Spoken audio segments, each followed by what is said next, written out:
Hello बच्चों, आप सभी का द परफेक्ट क्रिएटर्स में स्वागत है। मैं श्रीमती अनीता सरकार आपको कक्षा 12वीं सीजी बोर्ड के क्वेश्चंस करवा रही हूँ। मैंने बुक लिया है नवबोध। हम लोग क्वेश्चंस बना रहे हैं समाकलन के, कठिन समाकलन में हम लास्ट एंडिंग तक पहुँचने लगे हैं। हम कर रहे हैं आंशिक भिन्न द्वारा समाकलन करना। तो आपने पिछले वीडियो में देखा था कि आंशिक भिन्न यानी कि हर में आपका द्विघाती बहुपद हो, अंश में आपका रैखिक हो या त्रिघाती बहुपद हो, तो जब आपके पास ऐसे भिन्न अवेलेबल हो तो आपको कैसे क्वेश्चंस बनाने हैं, कैसे समाकलन करना है। तो इसमें पहला स्टेप मैंने ये बताया था कि हमेशा आपको आंशिक भिन्न के विधि से बनाते वक्त अंश की घात x, अंश में x की घात हर के x की घात से एक कम ही होनी चाहिए या दो भी कम होनी, मतलब छोटी होनी चाहिए। अंश में x की घात छोटी होनी चाहिए, हर में x की घात बड़ी होनी चाहिए। तो इस प्रकार के भिन्न को उचित भिन्न बताया था मैंने। तो इसमें 3 टाइप के क्वेश्चंस अपन करने वाले हैं। पहला हम कर चुके हैं कि जब हर में केवल रैखिक गुणनखंड हो, मतलब देख रहे हैं आप इसमें 3 गुणनखंड का मैंने लिख कर दिया है। रैखिक गुणनखंड मतलब x की पावर 1 होनी चाहिए। तो 3 रैखिक गुणनखंड हो तो आपने इसको करा कि पहला चर पद बटे पहला गुणनखंड, दूसरा चर धन लगा के दूसरा चर पद बटे दूसरा गुणनखंड प्लस तीसरा चर पद तीसरा गुणनखंड। इस प्रकार हमने पहले टाइप के क्वेश्चंस को बनाया। उसके बाद हमने दूसरे टाइप में देखा कि जब हर में रैखिक गुणनखंड तो हो परंतु उसका रिपीटेशन हो रहा हो, पुनरावृत्ति हो रही हो। जैसे मैंने एक एग्जाम्पल लिख कर दिया है, ये देखिए x प्लस बी ये रैखिक गुणनखंड है, x प्लस ए ये रैखिक गुणनखंड है हर में, परंतु x प्लस ए 3 बार आया है। जिस प्रकार के पद रहते हैं तो जो रिपीट होता है उसके हिसाब से हम पहला कांस्टेंट टर्म्स अपन सिंगल लिखिए इसको, दूसरा कांस्टेंट टर्म्स अपन उसको डबल करिए, तो प्लस तीसरा कांस्टेंट अपन उसको 3 टाइम्स करिए। आपके पास पावर 3 है तो ए बी सी करके एक एक पावर को बढ़ाते हुए लिखिए। आपके पास पावर 2 रहेगा तो आपके पास ये दोनों ही पद को लिखना रहेगा। 4 रहेगा तो एक आप बढ़ा सकते हैं पद, और जो सिंगल वाला है नेक्स्ट कांस्टेंट टर्म्स बढ़ा के आप रैखिक गुणनखंड को लिख सकते हैं। और ये नवबोध के 7B के पॉइंट 12 के क्वेश्चन को हमने बना चुके हैं। तो ये हमारा था छोटा सा शॉर्ट कि हम पिछले वीडियो में क्या देखें। तो आज हम करते हैं तृतीय विधि। तो तृतीय विधि में हमारी ये रहेगी कि हर जब एक द्विघाती गुणनखंड हो, तो मैंने देखिए लिखा है ये रैखिक गुणनखंड है। द्विघाती गुणनखंड जिसमें हम x की पावर 2 प्लस बी स्क्वायर होगा माइनस होगा, तो ये तो a square minus B square में टूट जाएगा फॉर्मूला, तब वो रैखिक गुणनखंड में बदल जाएगा। जब वो रैखिक गुणनखंड में नहीं टूट सकता उस स्थिति में वो द्विघाती गुणनखंड के हिसाब से आपको क्वेश्चंस बनाना रहेगा। तो जब रैखिक गुणनखंड उसके ऊपर एक कांस्टेंट टर्म्स ले लिया, परंतु जब तुम आपके पास यहाँ पर द्विघाती गुणनखंड है यानी x की पावर 2 है तो इसके ऊपर 2 कांस्टेंट टर्म्स रहेंगे b और c। a यहाँ ले चुके हैं इसलिए आप b और c ले लीजिए, और किसी एक के साथ x लगाइए, दूसरे के साथ कांस्टेंट टर्म्स के साथ कोई भी x नहीं लगेगा। तो आपके पास द्विघाती गुणनखंड है तो ऊपर bx प्लस c इस प्रकार के तोड़ के अब हम इसके क्वेश्चंस बनाने जा रहे हैं। 17B.13 का क्वेश्चंस। तो पॉइंट 13 का हमने क्वेश्चन नंबर 8 लिया है। क्वेश्चन को लिखा मैंने 2/1 माइनस एक्स अपॉन, और सेकंड फैक्टर है 1 प्लस एक्स स्क्वायर। यहाँ पर x की टोटल पावर 3 है तो 3 कांस्टेंट टर्म्स रहेंगे, x की टोटल पावर 4 रहेगी तो 4 कांस्टेंट टर्म्स रहेंगे। a b c हम 3 कांस्टेंट टर्म्स ले लिए हैं। अभी इंटीग्रेशन साइन और dx को हम हटा दे रहे हैं, हम सिर्फ इसको पार्शियल फ्रैक्शन में आंशिक भिन्न में तोड़ेंगे। उसके लिए क्या रूल बताया ऊपर, a अपॉन पहला रैखिक गुणनखंड लिखिए, तो यहाँ पर रैखिक गुणनखंड 1 माइनस एक्स है तो a अपॉन 1 माइनस एक्स लिखा मैंने, प्लस ऊपर वाला अब देख रहे हैं bx प्लस सी एक्स स्क्वायर प्लस बी, तो यहाँ पर भी मैंने लिखा है। तो सेकंड अपने पास द्विघाती गुणनखंड कौन सा है 1 प्लस एक्स स्क्वायर, तो उसके ऊपर आ गया कांस्टेंट नंबर bx प्लस सी। ये इक्वेशन नंबर 1 हो जाएगा। इस इक्वेशन नंबर 1 की ही वैल्यू में a b c की वैल्यू को निकालेंगे और रखने के पश्चात हम उसका समाकलन करेंगे। तो आगे के स्टेप्स के लिए देख रहे हैं कि मैंने एलसीएम ले लिया है। एलसीएम लेने के पश्चात आप देख रहे हैं कि दोनों का हर कैंसिल हो जाएगा। तो कैंसिल करने के पश्चात हर को कैंसिल करने के पास आपके पास ये अंश बचता है। तो हमको अब ए बी सी का मान निकालना है। तो मैंने क्या किया, ब्रैकेट को जस्ट ओपन कर दिया और उसको सिस्टमेटिकली जमा लिया। एक्स स्क्वायर के टर्म्स अलग, एक्स के टर्म्स अलग और कांस्टेंट टर्म्स के अलग। अब आप एक काम कर सकते हैं कि दोनों पक्ष एक सर्वसमीका है जो एक्स के प्रत्येक मान के लिए सत्य होती है। तो हम यहाँ पर एक्स स्क्वायर के कोफिशिएंट गुणांकों की तुलना करेंगे। राइट हैंड साइड में एक्स स्क्वायर का गुणांक a ऋण b है और लेफ्ट हैंड साइड में एक्स स्क्वायर का पद नहीं यानी कि 0 रहेगा। यहाँ पर x का गुणांक b माइनस सी है, तो यहाँ पर x का पद नहीं है तो g इसका गुणांक 0 रहेगा। और यहाँ पर अचर पद a प्लस सी और तो यहाँ पर अचर पद 2 है, तो आपके पास इस प्रकार 3 समीकरण मिलेंगे। और इन तीनों समीकरण को आप 10वीं क्लास में आपने बहुत सारे मेथड पढ़े हैं, प्रतिस्थापन विधि, विलोपन विधि, किसी भी मेथड का इस्तेमाल करके a b c का मान ज्ञात कर सकते हैं। तो देखिए 3 इक्वेशन हमको मिल रहे हैं, a ऋण b कोफिशिएंट 0, b ऋण c इसका कोफिशिएंट 0 और अचर पद a प्लस सी इसका कोफिशिएंट 2। ये तीनों को आपको किसी भी मेथड से करना है, मैं आपको करके एक दिखा रही हूँ। फर्स्ट इक्वेशन से a इक्वल टू बी मिल रहा है, इक्वेशन नंबर 3 से। इक्वेशन नंबर 4 से b इक्वल टू सी मिल रहा है। आप ये जो 3 और 4 की वैल्यू आप जो निकालें उसको आप फिफ्थ में रख दीजिए। a प्लस सी बराबर 2 था, देखिए a का मान b है, मैंने रख दिया, c का मान भी b है, मैंने रख दिया। तो इस प्रकार हमें b की वैल्यू मिल गई 1।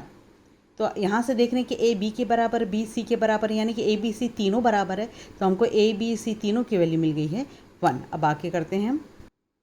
तो a b c तीनों का जो 1 माना आया है, हम इस इक्वेशन नंबर 1 में a की जगह 1, b की जगह 1 और c की जगह 1 रख लेते हैं। तो देखिए a की जगह 1, b की जगह और c की जगह 1 रखने के पश्चात आपको ये एक समीकरण मिलता है, यानी कि आप इसको आंशिक भिन्न में तोड़ चुके हैं। अब आपको समाकलन करना है, तो हम दोनों पक्षों में समाकलन का चिन्ह लगा लेते हैं। तो इस प्रकार दोनों तरफ में हमने समाकलन का चिन्ह लगा लिया।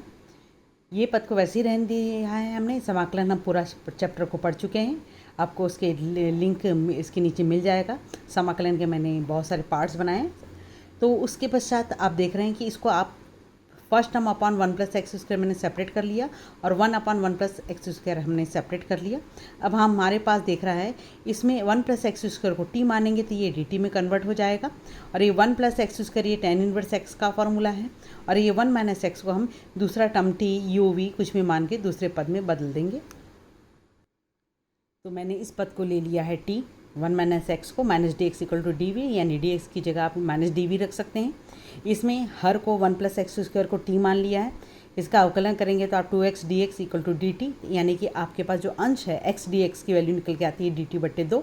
और ये डायरेक्ट फार्मूला बन रहा है, तो मैंने वैल्यू रख दी है, देख लीजिए आप। वैल्यू रखने के पश्चात ये log v बन जाएगा, ये log t बन जाएगा और ये tan इनवर्स x। तो आप देख रहे हैं log v, log t और tan इनवर्स x, v की वैल्यू को 1 माइनस एक्स और t की वैल्यू को 1 प्लस एक्स स्क्वायर रख दिया। इस प्रकार हमें समाकलन प्राप्त हो जाता है। तो ये तीसरा टाइप था समाकलन के द्वारा, तीसरा टाइप आंशिक भिन्न के द्वारा समाकलन ज्ञात करना। अब हम अगले मेथड की तरफ पढ़ते हैं। तो आंशिक भिन्न द्वारा जो समाकलन कर रहे हैं उसका फोर्थ मेथड ये है कि कभी कभी हमको वो डायरेक्ट क्वेश्चन नहीं दिखता है कि वो आंशिक भिन्न की मेथड से बनेगा, तो हम जब प्रतिस्थापन विधि के पश्चात उसको t या कुछ पद मान लेंगे, जनरली उसमें साइन और कॉस के पद आते हैं, उसको मानने के पश्चात हमको दिखेगा कि वो आंशिक भिन्न के द्वारा हल होगा। तो ये प्रश्नावली 7b.14 के क्वेश्चंस बनाएंगे इसमें, तो हम उसमें से एक क्वेश्चन को लिख लेते हैं। तो मैंने प्रश्नावली 14 का 6 क्वेश्चन को लिया है। क्वेश्चन है सेक स्क्वायर एक्स और हर में दिया है 1 plus ten x, 2 plus ten x. तो आप देख रहे हैं इसमें कि टेन एक्स को यदि मैं t मान लेती हूँ, टेन एक्स को t मानेंगे तो आप डिफ्रेंशिएट करेंगे विथ रिस्पेक्ट टू x, तो टेन एक्स का हो गया सेक स्क्वायर एक्स dt। तो यहाँ अंश जो हमारा है वो dt में कन्वर्ट हो जाता है और हर बन गया 1 प्लस टी और 2 प्लस टी। तो आप देख रहे हैं कि ये वाला पद आंशिक समाकलन में हमने 3 मेथड पढ़ा है। तीनों मेथड में से पहला टाइप का है जब हमारे पास हर में रैखिक गुणनखंड अवेलेबल है। तो रैखिक गुणनखंड 2 है, इसलिए हम 2 अचर पद को लेकर उसको सवाल बनाएंगे। तो मैंने दोनों अचर पद को लिख लिया है, पहला अचर पद अपॉन पहला गुणनखंड धन दूसरा अचर पद अपॉन दूसरा गुणनखंड। ये समीकरण नंबर 1 रहेगा। इसी समीकरण नंबर 1 में हमको a और b का मान निकाल के रखना है। सेकंड स्टेप में आप देख रहे हैं कि समाकलन हमने लघुत्तम ले लिया है, दोनों का हर कैंसिल हो गया। तो अब आपके पास ये इक्वेशन जो बचा, उस इक्वेशन में हमको a और b का मान निकालना है। तो नेचुरल पहला मेथड में मैंने बताया था a का मान निकालना है तो आपको b के कोफिशिएंट को 0 बनाना पड़ेगा, और b का मान निकालना है तो आपको a के कोफिशिएंट को 0 बनाना पड़ेगा। क्योंकि एक सर्वसमीका है, x के प्रत्येक मान के लिए सत्य होगी, तो आपको a का मान निकालना है। तो देखने का सबसे आसान तरीका है कि a के नीचे के टर्म्स देखो, क्योंकि यही टर्म्स इधर जा रहे हैं 1 प्लस टी होके, यानी कि यहाँ पर t की जगह -1 रखूँ तो उस कंडीशन में ये 0 हो जाएगा। तो a के मान के लिए हमको t की जगह -1 रखना है और b के मान के लिए हमको t की जगह -2 रखेंगे। जो ये पद यहाँ पर आएगा तो यहाँ पर a का कोफिशिएंट 0 हो जाएगा, तो हमको b का मान मिल जाएगा। तो देखिए हमने सर्व समीका है, प्रत्येक मान के लिए सत्य होगी, तो देखना यहाँ से और रखना आपको इक्वेशन नंबर 2 में है। तो ए के लिए टी बराबर -1 रखा मैंने, और रखा किसमें, इक्वेशन नंबर 2 में। उसको सॉल्व किया तो ए की वैल्यू 1 आ गई। और बी के लिए टी बराबर रखा -2 और रखा इसमें हमने इक्वेशन नंबर 2 में है। तो यहाँ पर उस स्थिति में बी की वैल्यू आ जा रही है -1। अब हम इस ए और बी की वैल्यू को इसमें रख देंगे और दोनों तरफ समाकलन करेंगे। तो हमने यहाँ ए का मान 1 और बी का मान -1 रख लिया है। दोनों तरफ समाकलन का चिन्ह और dt का इस्तेमाल कर रहे हैं हम। तो आप जानते हैं कि समाकलन पढ़ने के पश्चात जब हमारे पास यहाँ पर रैखिक x की घात, जब हम मन के अंदर t मान के भी बना सकते हैं, या तो t लिख कर दिखाई, t का पद तो खुद ही है वो, u और v मान के बना सकते हैं, या आप इसको देख रहे हैं कि 1 + t को u मानेंगे तो dt और du में कोई फ़र्क नहीं रह जाएगा। उस स्थिति हम डायरेक्ट कर सकते हैं, यानी कि जब हर रैखिक हो, पावर 1 हो, तो हम डायरेक्ट भी इसको कर सकते हैं। तो ये 1/u सोच के log u आ जाएगा, इसको भी सेम 1/v सोच के log v की वैल्यू आ जाएगी। log की प्रॉपर्टी यूज़ कर लिया हमने। माइनस होने से आप जानते हैं कि अंश अपॉन, यहाँ पर पहला पद माइनस, ऋण वाला पद हर में आ जाता है, और मैंने t की वैल्यू को रख दिया है 10x। इस प्रकार ये वाला क्वेश्चन आसानी से सॉल्व हो जा रहा है। तो इसी प्रश्नावली में मेरे को क्वेश्चन नंबर 11 एक और क्वेश्चन मिला, तो लगे हाथ लगा कि आपको बताते चलूँ मैं कि जब भी आप e की पावर x वाला पद को लेते हैं, अब जब आप इसको t मानते हैं तो e की घात x को t मानेंगे तो e की घात x ही आएगा। यानी कि आपके बाजू में जिसको भी t मानेंगे वो ही अवेलेबल उस dx के बाजू में होना चाहिए, और यहाँ तो है नहीं, e की घात x को t मानेंगे तो यहाँ तो है नहीं। तो उस कंडीशन में हम क्या करेंगे, अंश और हर में e की घात x से भाग दिया, अंश में भी भाग दिया और हर में भी भाग दिया, तो ये e की घात -x हो गया, 1 बन गया, और e की घात -x हो गया। तो अब आप इसको t मानते हैं 1 + e की घात -x को, तो 1 का तो अवकलन 0 हो गया, e की घात -x का माइनस e की घात -x होता है। तो ये जो dx के बाजू में e की घात -x है, देखिए अवेलेबल है, इसलिए आपको यहाँ पर e की घात x ऊपर लेकर आना जरूरी था, इसलिए हमने दोनों तरफ भाग दिया था। तो ऊपर बदल गया -dt में और नीचे बदल गया है t में, तो ये log t होता है, और log t की वैल्यू को रख देंगे। तो इस प्रकार सिंपल क्वेश्चन था जो हमने आसानी से बना लिया। अब हम कठिन समाकलन के लास्ट टाइप की तरफ बढ़ रहे हैं। आपने देखा होगा ये कॉपी, मेरी छोटी कॉपी, पूरे टाइप लिखा है मैंने, पिछले वीडियो में आपको मिल जाएगा। तो टाइप 8th टाइप का लास्ट क्वेश्चन पढ़ रहे हैं अपन, यानी 8 टाइप की आप प्रैक्टिस कर लेते हैं। तो ये कठिन समाकलन के चाहे कोई भी क्वेश्चन हो, आपके 8 पैटर्न और उसको हल करने का तरीका जिसको मैंने अपने लास्ट वीडियो में बताया है, कंटिन्यूसली देख लेंगे, बना लेंगे कि क्वेश्चन को आप पूरे चैप्टर को आसानी से 8 पार्ट में डिवाइड करके 8 फॉर्मूले को याद करके, एक मेथड को याद करके सॉल्व कर सकते हैं। तो लास्ट पार्ट की तरफ बढ़ रहे हैं। इसमें आपके पास कैसा क्वेश्चन रहेगा, इसको देखकर ही याद आ जाता है कि कठिन समाकलन का सबसे लास्ट पोर्शन है। उसका आइडिया कैसे है कि x की पावर 4 नीचे रहेगा, x² का पद रहेगा और कांस्टेंट टर्म्स रहेगा, 4x² और कांस्टेंट टर्म्स रहेगा, और ऊपर x² का पद रहेगा, प्लस माइनस कुछ भी हो सकता है, 1 रहेगा। तो इस पद को देखकर ही आपको समझ में आ जाएगा कि लास्ट टाइप का क्वेश्चन है ये। इसको हल करने का एक स्पेशल मेथड होता है, इस मेथड को मैंने लिख कर आपको दिया है कि पहला स्टेप्स में हम क्या काम करेंगे कि हम हर को ऐसे पद में तोड़ने की कोशिश करते हैं जिसको t माने तो हमारा अंश आ जाए, और अंश आ जाए उस स्थिति में हमारे पास अंश dt में कन्वर्ट हो जाएगा। तो करने का क्या तरीका है कि सबसे पहले आप अंश और हर दोनों में x² से भाग दे दीजिए। लिख लिया मैंने। भाग देने के पश्चात यहाँ पर हर में x - 1/x के होल स्क्वायर बनाइए, या x + 1/x का होल स्क्वायर बनाना है। हर को आप प्लस में या माइनस में होल स्क्वायर बना सकते हैं। तो आपको प्लस में बनाना है कि माइनस में बनाना है, आपके पास कैसे चॉइस रहेगा। यदि अंश में धन है तो हर माइनस वाला बनाइए, और अंश में नेगेटिव हो तो हर को प्लस वाला बनाइए। अब ऐसा क्यों करते हैं, मैं जब क्वेश्चन बताऊंगी आपको, तो आपको देखकर ही समझ में आ जाएगा कि यहाँ पर t माने से ऊपर वाला dt किस मेथड से जल्दी सॉल्व हो जाएगा। तो मैं इस नेक्स्ट प्रश्नावली का क्वेश्चन को ले लेती हूँ एक। तो मैंने क्वेश्चन एक्सरसाइज लिए 7b का 15 एक्सरसाइज, उसका क्वेश्चन नंबर 2 को चूज़ किया है। तो इस क्वेश्चन नंबर 2 में x² + 1 है, x की पावर 4 - 2x² + 1। तो पहला स्टेप्स क्या बताया बच्चों मैंने आपको कि x² से आप अंश और हर में भाग दीजिए। तो देखिए अंश में भी मैंने x² से भाग दिया, हर में भी x² से भाग दिया है। ये कैंसिल होकर 1 मिल रहा है, 1/x²। ये x² मिल रहा है, x² कैंसिल होकर -2 मिल रहा है, और ये 1/x²। तो अंश को ध्यान से देखिए बच्चों, अंश में ये हमेशा बनेगा a का वर्ग, ये a बनेगा x, और ये वाला हमेशा बनेगा b का वर्ग। 1/x बी रहेगा, ए रहेगा x। तो हमारे पास ए का वर्ग अवेलेबल है, बी का वर्ग अवेलेबल है, तो अब बीच में हम +2ab लगा सकते हैं या बीच में -2ab लगा सकते हैं सूत्र बनाने के लिए। तो मैंने अभी क्या समझाया, ऊपर प्लस है तो आप नीचे -2ab के पद को बनाएंगे ताकि नीचे a - b का होल स्क्वायर का वर्ग बन जाए। तो कैसे बनेगा देख लीजिए आप। तो मैंने लिख लिया x पर a का मान x है, b का मान 1/x सोचना है आपको। तो हमारे पास ये a स्क्वायर अवेलेबल है, तो हमने लिख लिया a स्क्वायर, a का squaring plus b square plus b है अपने पास 1/x का स्क्वायरिंग, ऊपर प्लस है तो हमको -2ab बनाना है। तो ये हो गया -2ax बन गया, b हो गया 1/x। तो आपके पास यही पद वापस आ रहा है, देख लिया आपने। कैंसिल कर देंगे तो हमारे पास a का वर्ग प्लस b का वर्ग -2ab आएगा, यानी आपके पास कोई भी एक्स्ट्रा बैलेंस करने की ज़रूरत नहीं है, ये तीनों पद ही आपके पास ऐसे आ रहे हैं। तो ये फॉर्मूला बन गया x - 1/x का होल स्क्वायर का। तो इस प्रकार हर हमको मिल गया है x - 1/x का होल स्क्वायर। तो ये नीचे माइनस है तो ऊपर प्लस है, इसलिए हमने माइनस वाला ही बनाया था, और ये ऑटोमेटिक अपने आप एडजस्ट करने की ज़रूरत नहीं पड़ी, अपने आप एडजस्ट हो गया। तो हर को आप t मानिए।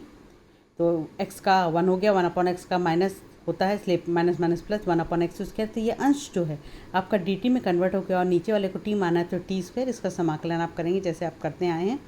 तो हमारे पास मिला -1/t, t की वैल्यू को रख दिया, उसका एलसीएम ले लिया। इस प्रकार हमें ये शॉर्टकट आंसर प्राप्त हो जाता है। अब नेक्स्ट क्वेश्चन देखते हैं कौन सा लें हम। तो मैंने इसी एक्सरसाइज का क्वेश्चन नंबर 4 लिया है। क्वेश्चन नंबर 4 में d थीटा अपॉन साइन की पावर 4 थीटा प्लस कॉस की पावर 4 थीटा दिख रहे हैं। जब हमारे पास साइन और कॉस के क्वेश्चंस होते हैं तो पिछले वीडियो में आपने देखा है कि हम उसको बदलने की कोशिश करते हैं tan में, और tan में बदलने के लिए हम यहाँ पर क्या काम करेंगे, कॉस की घात 4 थीटा है तो हम अंश और हर दोनों में कॉस की घात 4 थीटा से भाग दे देते हैं। तो देखिए नेक्स्ट स्टेप लिखा है मैंने, कॉस की घात 4 थीटा से अंश और हर दोनों में भाग दे दिया। तो ये सेक की घात 4 थीटा बन जाता है बच्चों, स्क्वायर नहीं, सेक की घात 4 थीटा बनता है ये, और ये tan की घात 4 थीटा, और ये यहाँ पर कैंसिल होकर 1 मिलता है। तो अब आप देख रहे हैं कि हर में आपके पास tan थीटा है और अंश में सेक की घात 4 थीटा है। यदि आप tan थीटा को t मानते हैं तो tan थीटा का जब अवकलन करेंगे तो सेक स्क्वायर थीटा आएगा, यानी एक सेक स्क्वायर थीटा आपका dt में कन्वर्ट हो जाएगा। तो एक सेक स्क्वायर थीटा बच जाएगा, उसको हम tan में बदल लेंगे। tan का फॉर्मूले से 1 + tan square theta equal to sec square theta, जिसे आसानी में हमको सिर्फ सेक स्क्वायर को एक अलग रखेंगे और एक बाकी को हम tan में कन्वर्ट कर रहे हैं।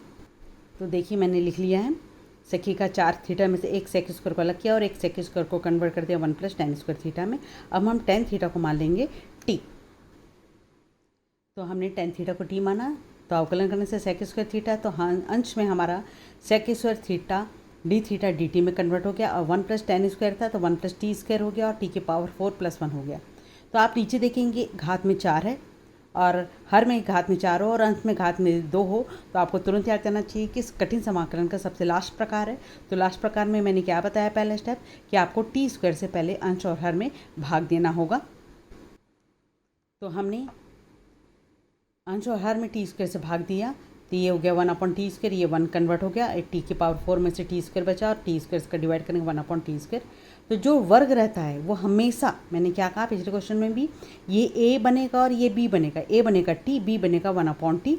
अब नीचे यहाँ पर हमको +2ab लिखना है कि -2ab का फॉर्म लिखना है, वो कैसे पता चलेगा, अंश को देखकर। अंश में यदि प्लस है तो हम कोशिश करेंगे नीचे -2ab का पद बनाएं, तो जो एक्स्ट्रा रहेगा उसको प्लस माइनस करके हम बैलेंस बना लेंगे। तो देखते हैं, तो ये a का वर्ग धन b का वर्ग हो गया, ऊपर प्लस है तो मेरे को बनाना है -2ab, तो माइनस लिखा, 2a की जगह t है और b की जगह 1/t है। तो यहाँ पर -2 एक्स्ट्रा हमारे पास पद में आ रहा है और हमारे ऊपर वाले प्रश्न में अवेलेबल नहीं है, यानी कि इसमें हमने -2 एक्स्ट्रा लिखा है, टी तो कैंसिल हो जाएगा, -2 एक्स्ट्रा लिखा है, यानी कि हम +2 को बैलेंस कर लेंगे।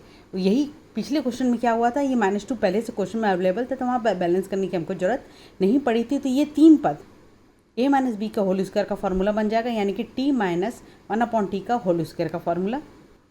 तो देखिए ये तीनों मिलके बन गया है t - 1/t के होल स्क्वायर का फॉर्मूला, और ये वाला +2 ये सेम बचा। अब हम t - 1/t को u मान लेते हैं, एक बार t मान चुके थे, अब u मान लेते हैं। तो ये ऊपर वाला डी यू में कन्वर्ट हो जाएगा। डी टी लिख लेते हैं साथ में। तो हमने टी माइनस 1/t को यू माना, इसका अवकलन किया, तो अंश हमारा यही था, तो वो बदल गया डी यू में। और ये u का स्क्वायरिंग प्लस इसको फार्मूला बनाने के लिए वर्गमूल 2 का स्क्वायरिंग।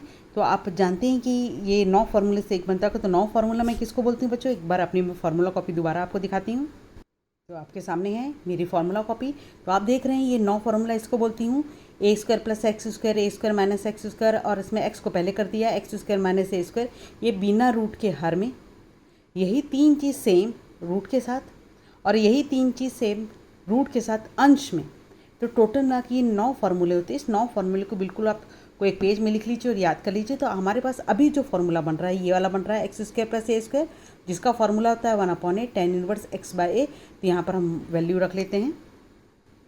ये फार्मूले का इस्तेमाल हो रहा है, x square plus a square, x की जगह u है, ए की जगह वर्गमूल 2 है। तो फार्मूला है 1/a, तो 1/a की जगह वर्गमूल 2, tan इनवर्स x की जगह u है, ए की जगह वर्गमूल 2 है। u का मान मैंने t माइनस 1/t रख लिया, उसका एलसीएम ले लिया, ये आया। अब t की वैल्यू को भी रख देते हैं। तो देखिए t की वैल्यू को रखा मैंने tan थीटा, अंश और हर दोनों में। इस प्रकार हमको फाइनल आंसर प्राप्त हो जाता है। तो इसी एक्सरसाइज का मैं एक नेक्स्ट क्वेश्चन और ले रही हूँ जो लास्ट टाइप को और डिफाइन करता है। यहाँ पर क्या अलग बात है, मैंने इस लास्ट टाइप के प्रश्न को बताया, उसमें बताया था x की पावर 4 एक्स स्क्वायर और कांस्टेंट टर्म्स होना चाहिए, ऊपर एक्स स्क्वायर +1 हो या -1 हो। यहाँ पर अचर पद होना जरूरी है, एक्स स्क्वायर के साथ +1 या -1। यहाँ तो नहीं है, तो मेरे को +1 या -1 लिखना पड़ेगा। तो जब मैं बैलेंस बनाऊंगी तो उस स्थिति में मेरे को क्या करना पड़ेगा? तो एक्स स्क्वायर है, मैं इसको डबल करना चाहती हूँ ताकि 2 पार्ट में 2 भाग में क्वेश्चंस बन जाए मेरा। तो 2 का यहाँ गुणा करूँगी तो 2 का भाग भी कर दूँगी। तो देखिए मैंने 2 का गुणा और 2 का भाग कर लिया, बैलेंस कर लिया यहाँ पे। अब ये एक्स स्क्वायर 2 बार है, तो मैं क्या काम करने वाली हूँ, एक्स स्क्वायर को मैं 2 बार अलग अलग लिख लेती हूँ। थोड़ी दूर पे देख रहे हैं आप मेरे लिखने का तरीका, देख लिया मैंने। तो जब इस प्रकार का प्रश्न रहता है तो एक में +1 एक में -1 होना चाहिए। तो मैं +1 और ये -1 अपनी तरफ से बैलेंस हो जा रहा है। देखिए +1 -1 कैंसिल हो जाएगा, 2x स्क्वायर वापस यही पद बन जाएगा। तो आपके अब ये जो सिंगल प्रश्न था ये ऐसा कब करना है आपके पास, जब अंश में हमारे पास अचर पद ना दिया हो, उस स्थिति में आपको ऐसा करना है।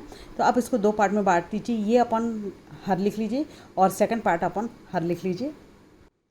तो देखिए मैंने इसको यहाँ पर 2 पार्ट में डिवाइड कर दिया है, फर्स्ट पार्ट और ये सेकंड पार्ट। अब करने का वही तरीका, एक्स स्क्वायर से आपको भाग देना होगा, तो हम इस दोनों में एक्स स्क्वायर से भाग दे देते हैं। तो मैंने अंश और हर में एक्स स्क्वायर से भाग दे दिया है। पिछले मैंने क्वेश्चन में लास्ट में यहाँ पर -1 क्वेश्चन को गलत लिख दिया था, ये +1 इसको मैंने करेक्शन कर लिया है। तो अब आप देख रहे हैं ये ए स्क्वायर प्लस बनेगा, ये बी स्क्वायर बनेगा, और यहाँ पर ऊपर प्लस है तो यहाँ पर मैं -2ab बनाऊँगी, और यहाँ पर ये ए स्क्वायर और ये बी स्क्वायर बनेगा। अचर पद को आप पीछे रख लेंगे, और यहाँ पर जब ऊपर माइनस है तो नीचे प्लस का फॉर्मूला बनाऊँगी, a + b का होल स्क्वायर का, और ऊपर प्लस है तो नीचे बनाऊँगी a - b के होल स्क्वायर का फॉर्मूला। तो आप देख रहे हैं ये a square plus B square, ऊपर प्लस इसलिए -2ab, तो -2 a की जगह x, b की जगह 1/x कैंसिल हो गया, यानी कि मैंने एक्स्ट्रा लिखा है -2, तो मैंने +2 बैलेंस कर लिया। और ये +1 ये ऊपर क्वेश्चन में ही दिया हुआ था, और सेकंड पार्ट में ऊपर माइनस है तो हम प्लस का फॉर्मूला बनाएंगे। तो a square plus B square, question में हमेशा ये ए स्क्वायर और बी स्क्वायर अवेलेबल रहता है। ये +1 अचर पद को मैं लास्ट में लिख लेती हूँ। हम बीच में लगाते हैं, या तो +2ab लगाएंगे या -2ab लगाएंगे। ऊपर माइनस है तो मैं +2ab लिखा है, यानी कि +2 एक्स्ट्रा लिखा है तो -2 भी एक्स्ट्रा कर लेंगे। तो ये तीनों मिलकर बन जाएगा यहाँ पर x - 1/x का होल स्क्वायर, और ये बन जाएगा x + 1/x का होल स्क्वायर, और ये अचर पद को हम छोटा बना लेंगे। तो इस प्रकार हमने लिख लिया a - 1/a, यानी x - 1/x का होल स्क्वायर। ये 2 + 1 3 हो गया है। यहाँ पर बन गया हमारे पास a + b का होल स्क्वायर, यानी x + 1/x का होल स्क्वायर, और ये -2 + 1 मिलके -1 मिल गया है। अब इसको सॉल्व करने के लिए इसको u मान लेते हैं, और इसको सॉल्व करने के लिए यहाँ पर इसको v मान लेते हैं, ताकि ऊपर का पद du और dv में बदल जाए।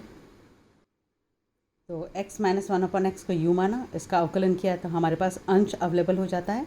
यहाँ पर x + 1/x को v माना, इसका अवकलन आपको करना आता है, पूरा अवकलन के चैप्टर्स पढ़ चुके हैं आपको। तो ये सेकंड पार्ट का अंश dx में कन्वर्ट duv में कन्वर्ट हो जाएगा। तो हमने वैल्यू रख दी, ऊपर वाला du बदल गया, u स्क्वायर + 3 बन रहा है, और ये वाला बन रहा है dv और v स्क्वायर -1।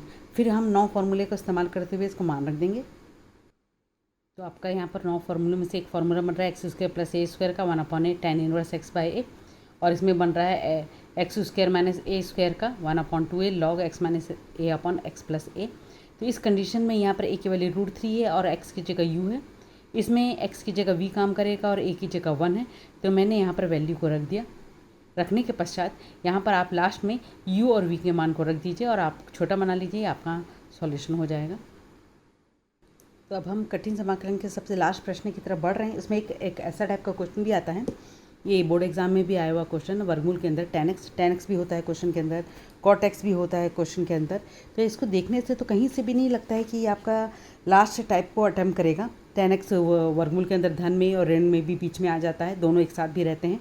तो मेथड इसका ये है, आपको बिल्कुल दिमाग में इतनी प्रैक्टिस होनी चाहिए कि आपको ये याद आ जाए कि वर्गमूल के अंदर tan x हो, वर्गमूल के अंदर cot x हो। तो ये इस कठिन समाकलन का 8th टाइप है, सबसे लास्ट टाइप। तो इसको कैसे बनाना है, हम tan x को t स्क्वायर मानेंगे। t स्क्वायर क्यों ले रहे हैं, क्योंकि वर्गमूल के अंदर है, हम वर्गमूल के लफड़े को हटाना चाहते हैं। जब आप tan x को t मानते हैं तो अवकलन करेंगे तो sec स्क्वायर x अवेलेबल होना चाहिए dx के बाजू में। इस प्रश्न में तो नहीं है, तो अब हम क्या करेंगे, sec स्क्वायर x का अपनी मर्जी से गुणा और भाग दोनों कर लेंगे। तो देखिए हमने यहाँ पर क्या किया है, सेक स्क्वायर का अंश और हर में गुणा कर लिया। ये सेक स्क्वायर एक्स अंश वाला जो डी एक्स है डी टी में कन्वर्ट होने के लिए तैयार है, तो ये नीचे वाले सेक स्क्वायर एक्स को 1 + tan स्क्वायर एक्स लिख लिया। तो अब क्या होगा, हमारे पास दो जगह tan x है, तो tan x को हम t का वर्ग ले रहे हैं ताकि वर्गमूल से बाहर हट जाए। तो tan x का अवकलन सेक स्क्वायर एक्स और t स्क्वायर का 2t dt, तो वैल्यू को हम रख देते हैं यहाँ पर।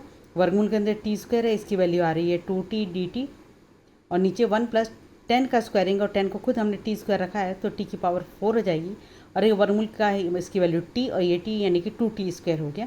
तो अब आपको देख कर ही समझ में आ रहा है कि नीचे पावर 4 ऊपर पावर 2 है। तो अब आपको दिखेगा कि ये 8वां टाइप का क्वेश्चन बना है, कठिन समाकलन का सबसे लास्ट टाइप। तो इसमें मैंने क्या कहा था कि अंश में जो वर्ग है उसके साथ +1 या -1 होना चाहिए। यदि नहीं है तो आपको +1 या -1 लगाना पड़ेगा। तो इसके जस्ट पिछले क्वेश्चन में मैंने क्या किया था, 2 का गुणा 2 का भाग किया था, क्योंकि यहाँ पर पहले वाले में 2 अवेलेबल नहीं था। पर इस प्रश्न में हमारे पास पहले से 2 अवेलेबल है, तो t स्क्वायर हम 2 पार्ट में करेंगे। तो देख रहे हैं आपने t स्क्वायर 2t स्क्वायर था, मैंने t स्क्वायर + t स्क्वायर लिख लिया। तो एक के साथ हम +1 लगा लेते हैं और एक के साथ -1 लगा लेते हैं, तो बैलेंस अपने आप हो जा रहा है। तो इस प्रकार ये 2 पद में बढ़ जाएगा। ये फर्स्ट पार्ट अपॉन ये हर लिख लीजिए, सेकंड पार्ट अपॉन हर लिख लीजिए। तो 2 पार्ट में डिवाइड कर लिया हमने। तो अब लास्ट टाइप के क्वेश्चन के अनुसार पहला स्टेप्स में क्या था कि हमको t स्क्वायर से डिवाइड करना पड़ेगा। दूसरा स्टेप्स है, नीचे ऊपर +1 है तो नीचे a - b का होल स्क्वायर बनेगा, इसमें माइनस है ऊपर तो नीचे बनेगा a + b का होल स्क्वायर। तो हम t स्क्वायर से भाग दे रहे हैं। तो देखिए मैंने अंश में भी t स्क्वायर से भाग दे दिया, हर में भी t स्क्वायर से भाग दे दिया है। भाग देने के पश्चात यहाँ पर प्लस है, वो अंश में देख लीजिए यहाँ पर प्लस है तो हम -2ab का फॉर्मूला लगाएंगे, इसलिए -2 a की जगह 1/t, b की जगह t, यानी हम -2 एक्स्ट्रा लिख रहे हैं इस पद के लिए, तो +2 बैलेंस कर लिया।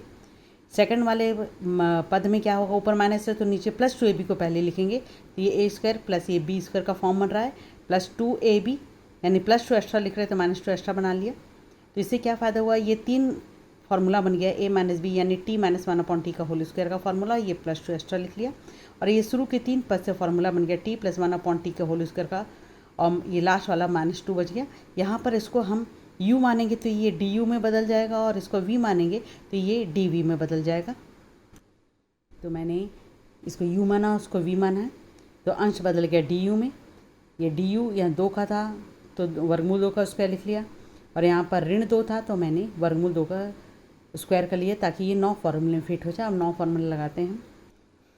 तो अब हम फार्मूले लिख रहे हैं। पहला फार्मूला लग रहा है 1/a tan इनवर्स x/a वाला, जो पिछले इस पर भी लगा था, और x स्क्वायर - a स्क्वायर का formula 1/2a log x - a upon x + a। यहाँ पर x की जगह u रखना है, a की जगह वर्गमूल 2 रखना है यहाँ पे, और यहाँ पर x की जगह v रखना है और a की जगह वर्गमूल 2 रखना है, तो मैंने वैल्यू रख दी। फिर हम t और ये u और v की वैल्यू रख देते हैं। u की जगह ये वैल्यू रख देंगे, v की जगह ये वैल्यू रख देंगे। देखिए मैंने रख दिया। तो रखने के पश्चात हमने भी t को भी किसको मानना था, वर्गमूल tan x लिया था, तो t का हम वर्गमूल tan x रख दे रहे हैं। अब चाहो तो उसको एलसीएम में छोटा बना सकते हैं, अदरवाइज़ ये आंसर हो जाएगा। तो ये हमारी कठिन समाकलन का लास्ट प्रश्न था, इंपॉर्टेंट प्रश्न भी था, काफ़ी लेंदी है। उसको 2-3 बार प्रैक्टिस करेंगे आप, 2-3 बार वीडियो को रिपीट करके देखिए, आपको बिल्कुल समझ में आएगा। तो नेक्स्ट वीडियो में हम मिलते हैं, तब तक के लिए बाय बाय बच्चों।